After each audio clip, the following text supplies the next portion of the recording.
What is up, Internet? Beagle Eye Visions here. I'm just going to be grinding some Titan Quest while I listen to CubbyWhole podcast. They have a amazing message. I would say they're family of Beagle Eye Visions. They're good friends of ours. They support the channel, and they have an amazing message of truth, love, and freedom, which people need to hear more. And I will give a caveat. They will be talking about the Seed Four conference, which has already happened, which is okay because we will put the Seed 4 conference in the description below as well as their the website so you can support the channel, buy some of their merch, get a shirt. I love the logo. They have an awesome logo. In case you haven't seen it yet, go check it out. Make sure you support these guys. They're doing great work. So without further ado, here we are. The Cubbyhole Podcast, episode 1. That's one of the things about religion that we have to remember when we're talking about that makes it such a hot topic issue is because we're talking about law. Who gets to be God? Who gets to be God's deputies? Who is the Most High? Who is the divine authority?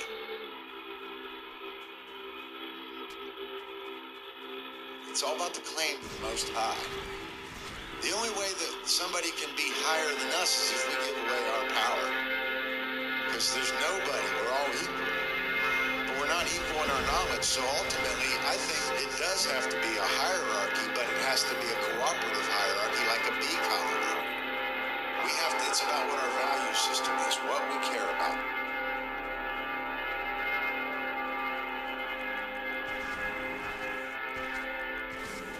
Hello, Hive Mind. Today is February the 27th, 2020. I am the host, Nate Cap, and joining me over the airways is co-host Brandon Martin. Welcome to the first show of the CubbyWhole podcast, where important topics are unveiled, discussed, and tested.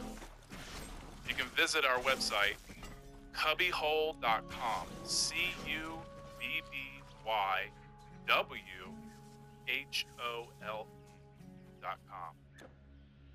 We're going to talk about the upcoming Seed 4 conference, and we will be giving an overview of the topics that will be discussed in future shows. And today we will be starting with the Seed 4 conference. Then Brandon and I will be giving a short introduction to why we started this podcast and some of the topics that we'll be talking about in the future, and a brief description of the meaning behind cubbyhole. Once we are through that, then we will be diving right into what we feel needs to be understood as a prerequisite to the rest of the show, which is trivium and quadrivium. So I think we'll only have time for the trivium today. So without further ado, we're going to go ahead and talk about the Seed 4 conference, and I'll hand that off to Brandon. Yeah, thank you very much for allowing me this opportunity to be a co-host on this brand new podcast that we got together here today. And as far as the Seed 4 conference, the SEED stands for Studying, Educating, Enlightening, and Discerning. It's an acronym.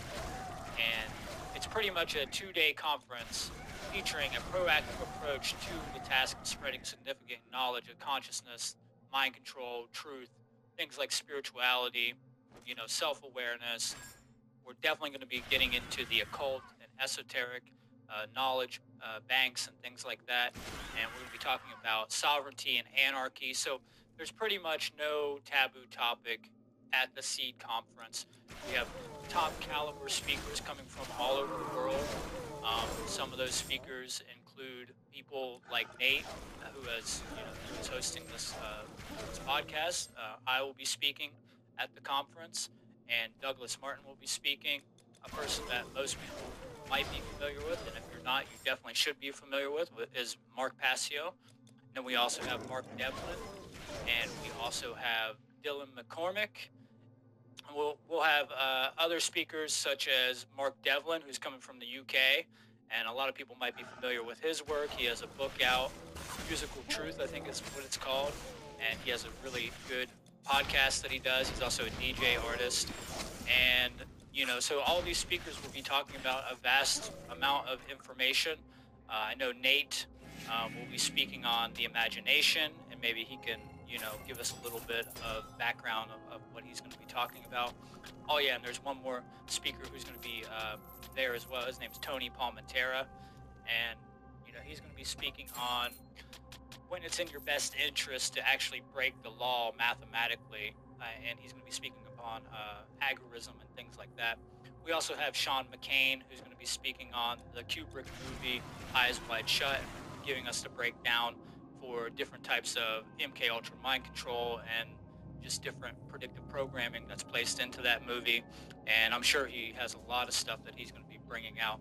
So we also have Nathan Reddit, who's going to be speaking upon and about entheogens, and hemp and things like that.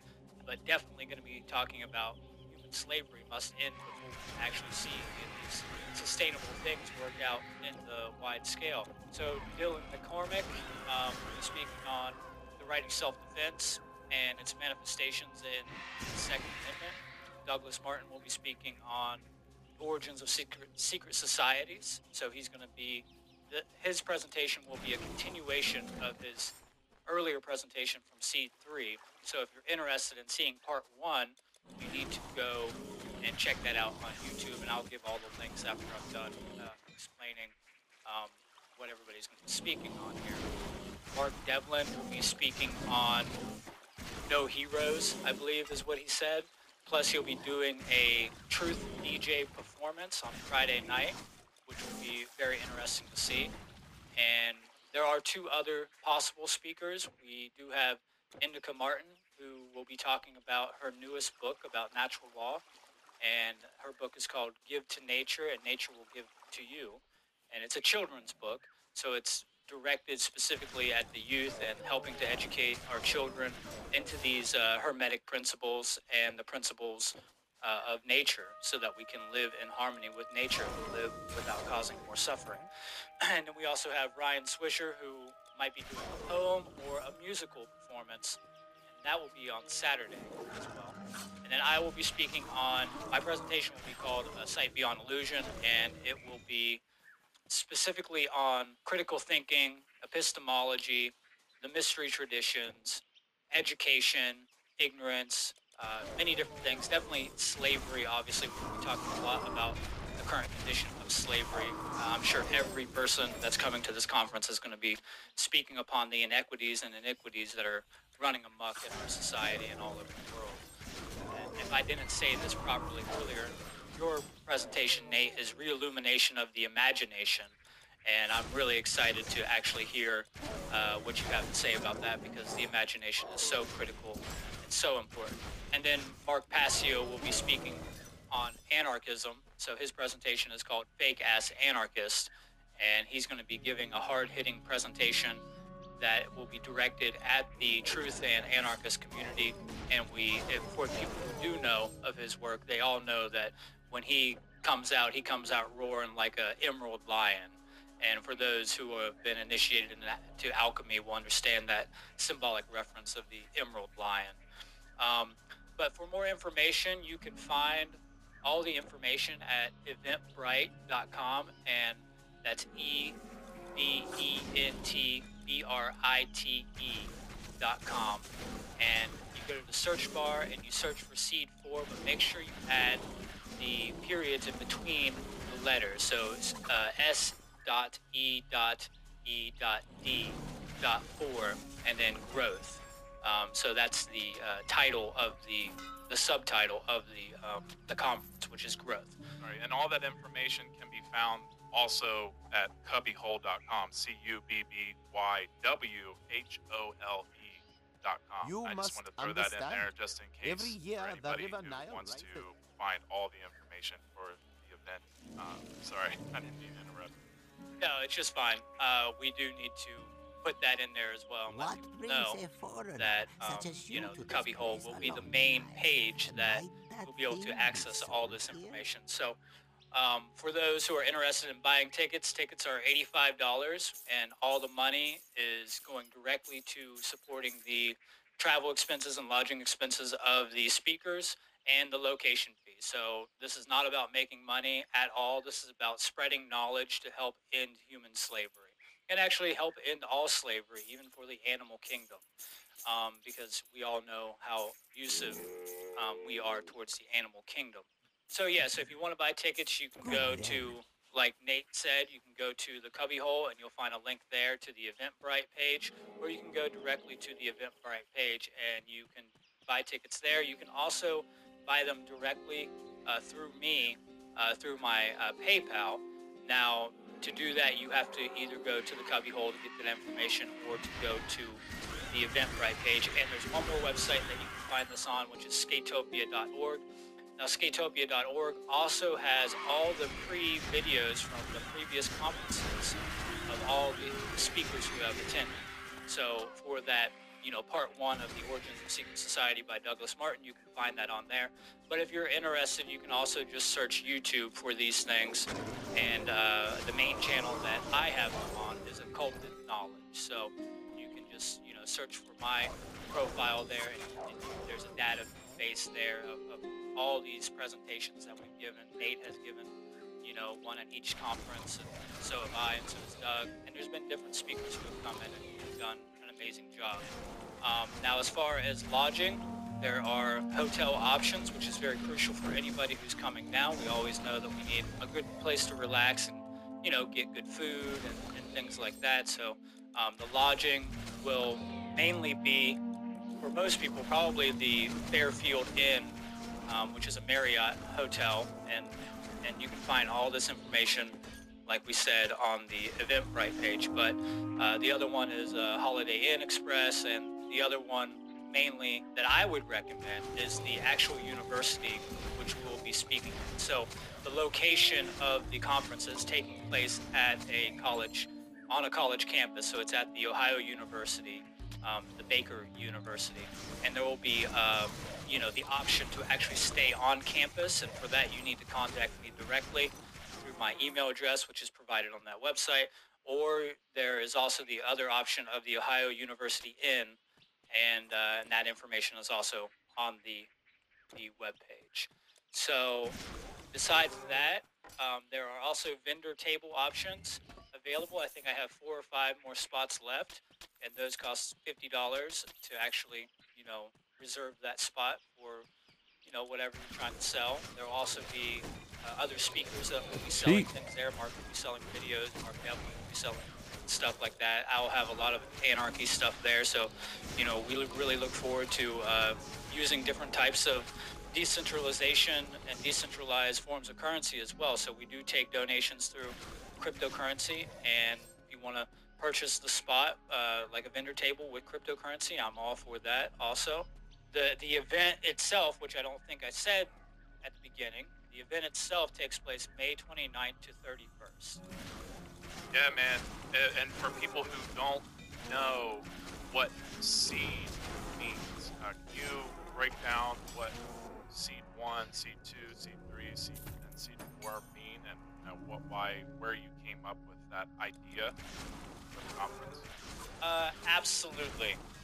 So I personally was inspired by studying deep esoteric anthropology and getting into the sacred knowledge that was being correlated with the agricultural advancements during, the early primitive people. And I don't even like calling them primitive, because they're not really primitive. So it's kind of a dishonor to even call them primitive. But, to these people, the seed was a means of storing knowledge, and it was a means of carrying that knowledge down to the next generation and for posterity. So it was looked at as a sacred process in nature, and it was one of the smallest things that could carry all of the knowledge that's necessary to create growth and create abundance within their culture and within society and within our world. So, I took that concept and I was thinking, the seed is kind of it's a database, it's like your hard drive, and it carries all the knowledge. So I was trying to correlate that to the conference and trying to grow that seed and nourish that seed. So, each phase of the seed I have named and correlated to each phase of the conference. So we had we had seed 1, and then we had seed 2, which was germinate, to actually germinate the seed.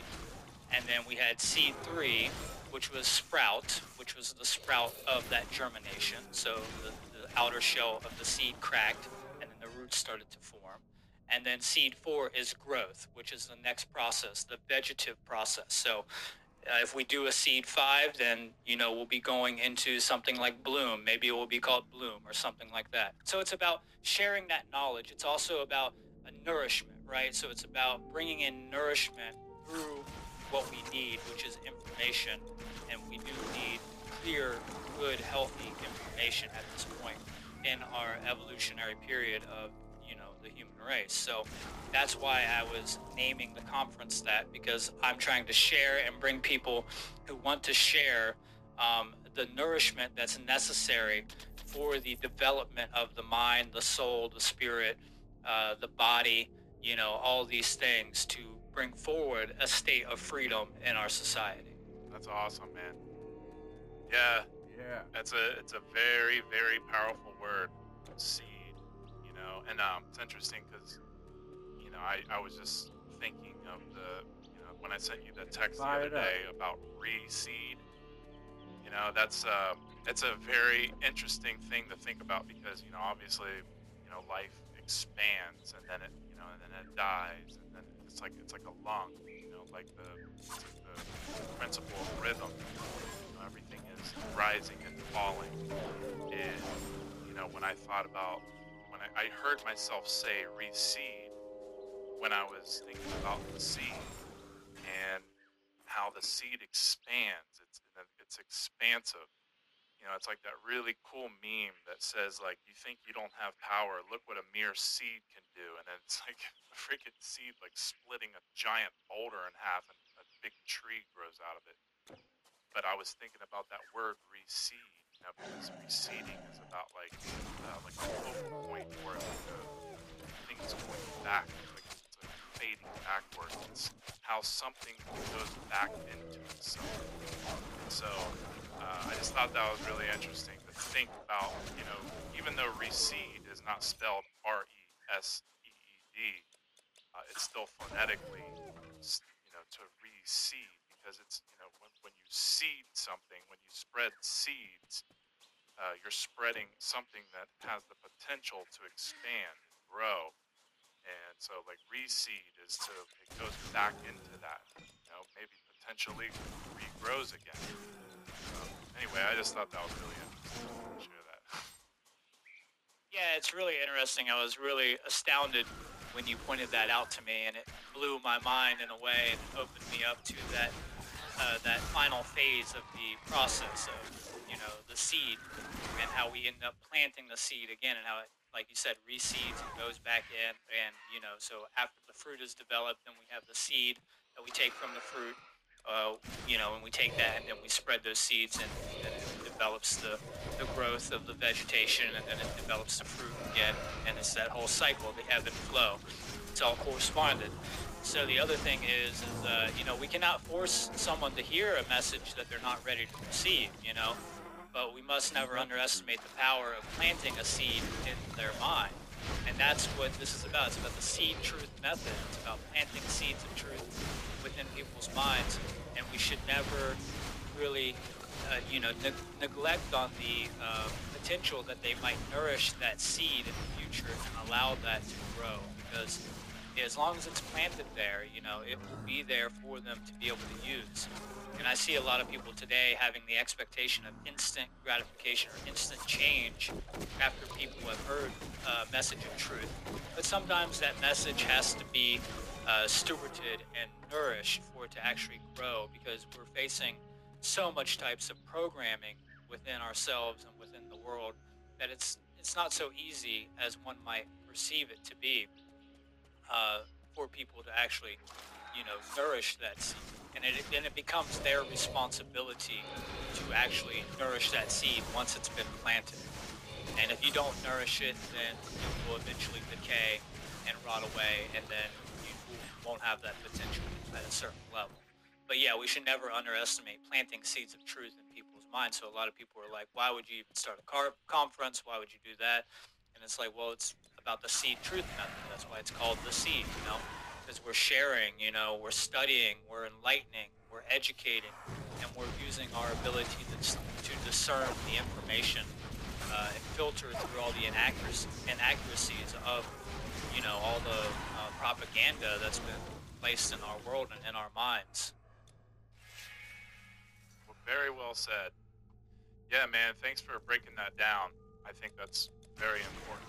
And I think it definitely gives people the idea of where we really come from. And so I think that is a good start to help us understand CubbyWhole. So CubbyWhole is basically, if anybody's familiar with a sacred space to, hide something sacred, something that means something. And when you look at the word cubby, you think of either a bear, a baby bear, a little bear, or you think of a club. It's about understanding that this word means more than just a sacred space, because it's about understanding the whole picture. That's why it's with a W. And the whole is about understanding the whole universe. It's about understanding that we're trying to understand, all the perspectives that help us align with truth. It's about getting to the truth. And so, the more that we align our perception to truth, the more, the closer that we get to it. So the CubbyWhole is a sacred place where important information is stored, especially here on this website, on this podcast, where we're going to reveal information that helps the student, the serious student, find their way into the CubbyWhole to reveal the truth. And, the CubbyWhole is one of the most, it's a very vast topic because there's so much stored in that word. And as long as we have this podcast going, that's what our intent is to do, is to unravel as many of the mysteries that help us understand the CubbyWhole, understand that it's about knowing that there is higher knowledge out there or in there that is going to only serve us to evolve the species, to evolve ourselves, and to, get us essentially, like I said, closer to truth. And if you want to go ahead and add, Brandon. I know there's a lot more. I'm just like, Yeah. Well, when you came up with that name, the CubbyWhole, I thought it was perfect. What we are trying to endeavor to do here, and it relates right back to the seed, because that CubbyWhole is that seed that's holding all that sacred knowledge, and we're trying to share that with people. So there's so much you can say about the CubbyWhole itself.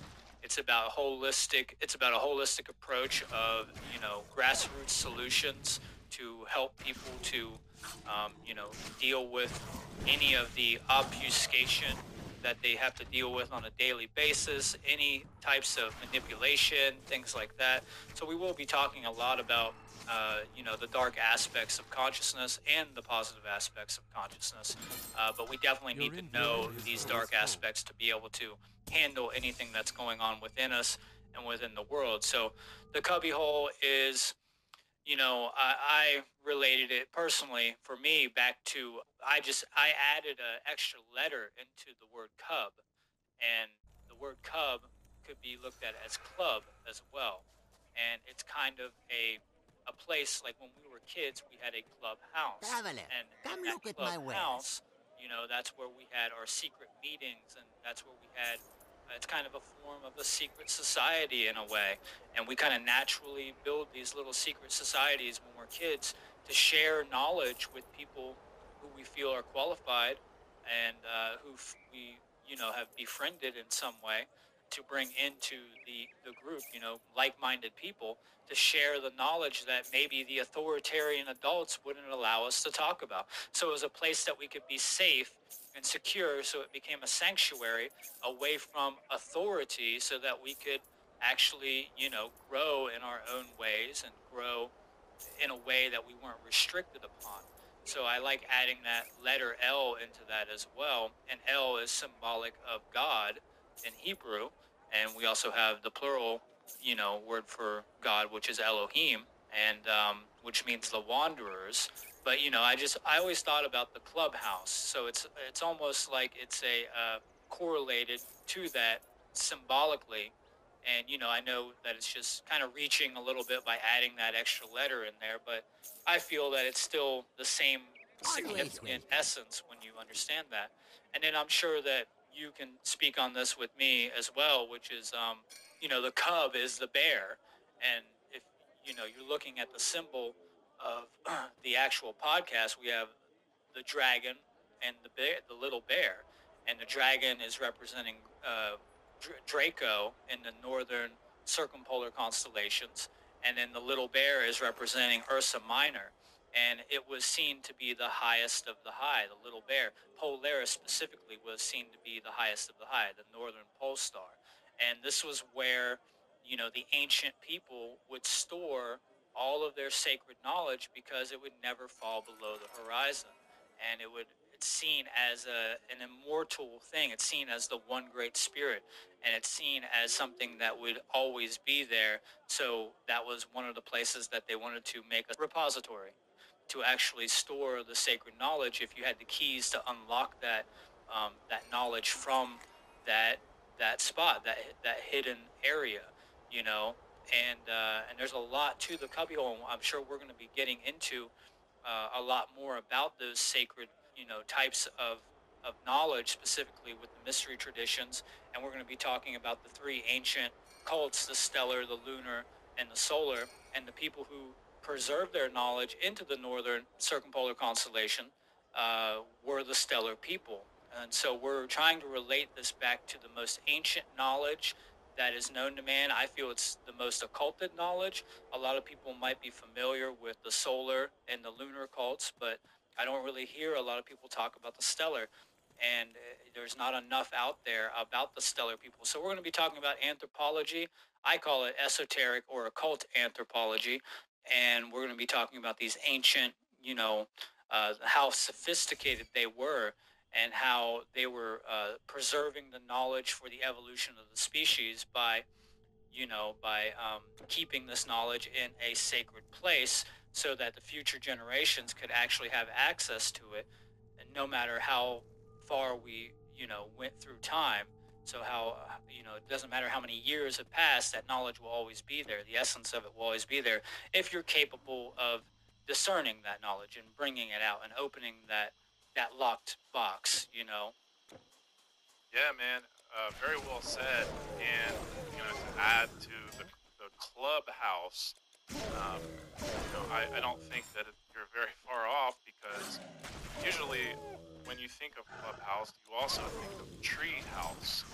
And the cub, when you think of a cub is the only age of a bear that can climb a tree, because obviously when you get older, that climb trees.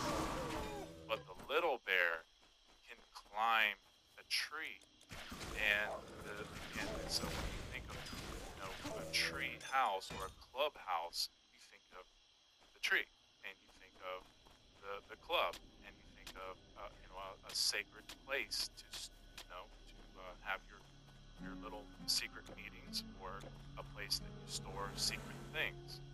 And when you understand the tree of knowledge, and you understand the importance of Ursa Minor, or the little bear, you understand that the little bear is at the top of the tree. Think about understanding the whole is 360 degrees. So 300, like if you turn your head 360 degrees, or turn your mind 360 degrees, then you're making a circle. And then if you think of a dot in the middle of that circle, it's a two-dimensional symbol. It's actually called the circle dot, or the dot within a circle. And if you understand that symbol, that usually, most people know that symbol to be a solar symbol or a symbol of alchemy. But when you really understand that symbol, not just at a two-dimensional view or way, understand it at a three-dimensional way where you pull the dot up and now you have a cone. So understanding that the circle represents 360 degrees, it's about understanding the art. It's about understanding that when we can see or envision 360 degrees and then look up to a point, to a reference point, and then you think of being inside of a cone, that also looks like a tree, especially like a Christmas tree. And then you think about all the stars and the planets that have lights on the Christmas tree, and that goes all the way up to the star, the Polaris star. And that is exactly where the tale begins of Little Bear. We're going to definitely get into that a lot deeper, but I just wanted to emphasize that because I think that's one of the most amazing things to understand, and how that correlates to consciousness at a very high level, is a very deep level, because it's about understanding that the stellar people were preserving that type of higher learning, that higher education into the constellation. And of course, when you think of Draco the Dragon is, I look at Draco the Dragon as not only the protector of the little bear, but also what you have to fight through. You have to go through the darkest of the dark, the shadow. You have to go through the dark. And I look at the dragon as going through the dark to get to the light, to get to the bear, to get to the seven. There is the seven. So, anyway, I don't want to go too far into that, but just wanted to, give a little bit more to help us understand where we're coming from. Absolutely, and very well said, Nate. I think another thing I just want to add to that is when you create that cone, we also get from that the magician's hat. And I feel that that's very significant because not only is that hat metaphorically and metaphysically, we're wearing that all the time. Like our consciousness is 360 degrees, and then we have the dot right in the middle of that. So, even though we can't see that, we do have this type of, magician's hat on all the time. And what happens when the magician pulls from the hat? He pulls out sacred things that seemingly are magic. And I'm not just talking about the low level, magician on the stage. I'm talking about like someone who is actually doing the higher work of raising consciousness, and they're pulling that knowledge out from that, seemingly place of nothingness, where it seems like nothing could actually be there. It seems like there could not be, in a metaphorical sense, like a rabbit in a hat. There's no way that rabbit can fit into that hat, right? But it pulls out that sacred knowledge from the void or the circle, and that circle is, going back to that seed. It's the seed shell, the shell of the seed, which keeps everything intact within itself. And then I really like what you said about Draco being the guardian, the guarder of that sacred knowledge, and also being the darkness that we have to face. And we could correlate that to our brain anatomy, where we have 3 levels of our brain: the reptilian complex, the mammalian complex, and then the neocortex, which is, what separates us from the animal kingdom. So the reptilian complex could be looked at as that dragon, and it's the lower base level. It's the lower self-desires. It's about survival. It's about, fight and flight.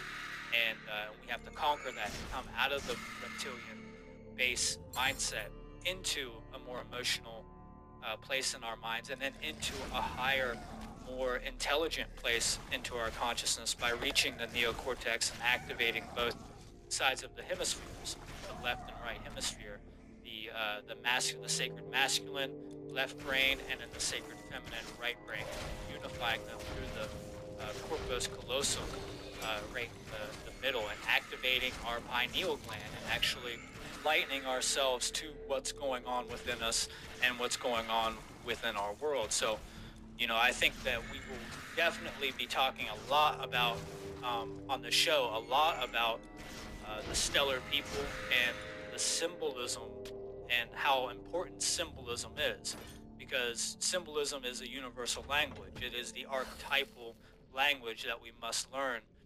And even though symbols may change or differ on an outer surface, like visible, like they might shift a little bit and change a little bit here and there in history, the essence of that symbol remains the same. There's intrinsic value, and there's an intrinsic meaning underneath the symbol.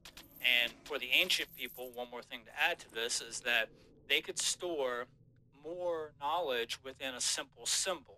So that circle and dot is a really great example. There's so much knowledge that you can pull out of that simple symbol.